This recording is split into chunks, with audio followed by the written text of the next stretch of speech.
So, in my opinion, manifesting is just like intentional daydreaming. And if you're anything like me, it's been really disappointing over the many years that you've done it, right? Like manifesting, I think a lot of people think about manifesting as wanting something really hard, wanting something so much that you think about it all the time and you think about the reasons why it should come to you and you focus on raising your frequency and being more expansive and all of the things that we're taught to in order to draw things to us. But the thing that I think is so problematic about visioning, like going through a visioning process where you're kind of thinking about your perfect day, right? And so usually you'll start with waking up, and where are you waking up? What are you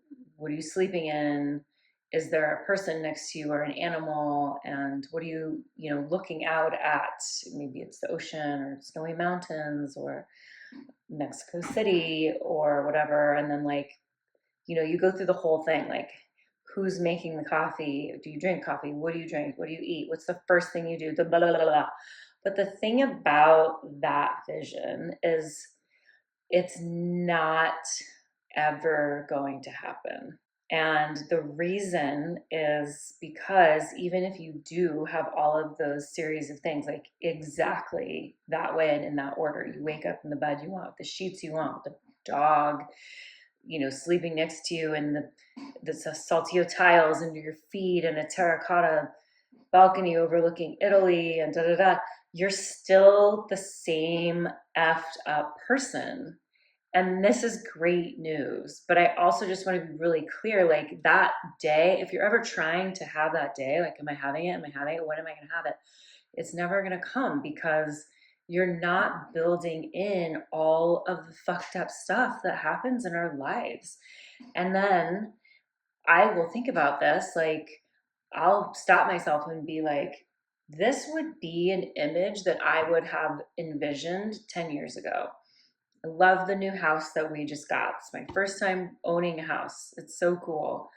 I have this career that I really love that I never thought I would have. I have a beautiful view. I have two hilarious, amazing, very little kids. I have a really generous, loyal, funny partner who's incredibly supportive, blah, blah, blah, blah. And yet, like, I feel rage, right? Like, I'm probably perimenopausal. I, my kids certainly drive me crazy. And like, there we are. That's real life. And it doesn't matter what is I'm surrounded by. Or maybe I'm having a really impatient moment with my daughter and I feel like a terrible parent. And it doesn't matter if I have like the most beautiful ceramic mug or a six pack, like I'm still going to feel like shit every once in a while. And I'm still going to be a very flawed person and I'm still going to make terrible mistakes. And the reason that I actually think that this is good news is because you don't have to wait for anything. You don't have to wait for all of this shit to happen. Because ultimately, just what you're looking for is like some sort of sense, some sort of like felt sense. What does it feel like when you envision yourself waking up in a farmhouse in the Northeast with two dogs sleeping on your bed and there's a fire roaring next to you and there's 8 inches of new snow? What is that feeling, right? And then you can start going for that and forget the house and the dogs. Like, who fucking cares? It doesn't, it's all pretend. It's all pretend. And that is why it's such good news, because if it doesn't exist in that moment, it's because the potential for it exists in every single moment. So, one of the things that I'm trying to practice is having what I have and like getting what I got. So everything that I'm surrounded with in this moment, I wanted at another point. I wanted in a past life. I wanted this desk. I wanted this computer for sure. I wanted this monitor. I wanted this water bottle. I wanted this bag, and I actually worked sort of hard to like customize it the way that I wanted it. And now all of this stuff is furniture, right? Like it's I have to work to sort of see it. And if we can remember that we are in that future vision, that's literally happening right now. Some of the things that you have right now, that you are experiencing right now, the situation that you're in right now, your job right now, your partner right now, maybe you got Botox and you're like, I love that my wrinkles are gone for a little while. Some part of what you have right now you wanted before and you got it.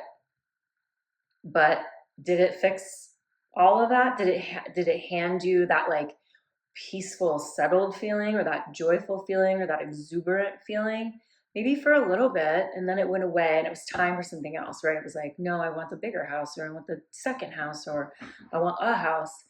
So if we can remember to have what we once really wanted, like get it again, like pretend like you're receiving this thing again, get what you got, like get it, and remember how much you wanted it, and be with the fact that you got it, and hold these things that you were able to get and achieve, and find things for them, and find like how they light you up, and get to experience that again and again.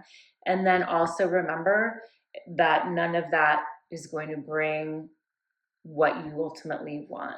And it's so freeing, actually, I think, because we don't have to be like, oh, I'm never going to meet my soulmate. And if only I could meet my soulmate, I would feel better. I would feel the way that I want to feel, which is wanted and relevant and valuable and special. Well, you know, how can you feel those things right now? And the only way that you can do that is with yourself. I'm not saying it's easy at all, but I'm saying it's actually totally available in this moment. And lucky you don't have to wait for Mr. or Mrs. Right to walk through the door. Like they don't get that agency anymore. And lucky you don't have to earn $350,000 a year in order to feel that way, because during the moments of my life where I have really, really needed that money in order to prove to myself that I could do something and that would help me feel a certain way. I feel very lucky now that I don't have to keep pushing and pushing and pushing in order to get that, in order to feel a certain way.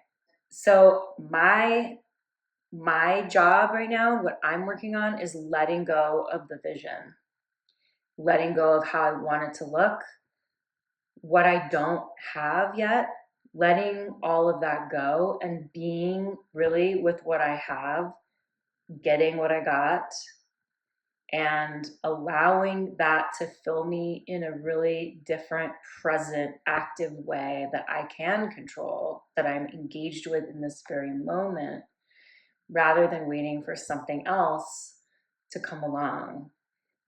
We all have had the experience where we've gone on vacation and not had a very good time, right? And it doesn't matter. You could be in the Maldives, you could be in Switzerland on a ski trip with the hottest group of people you've ever been around, and eating the best food and drinking the best wine, and you can still feel like crap, and you can feel insecure, and you can feel fat, and you can feel all of the things that you don't want to feel. And so none of it matters, which is such great news.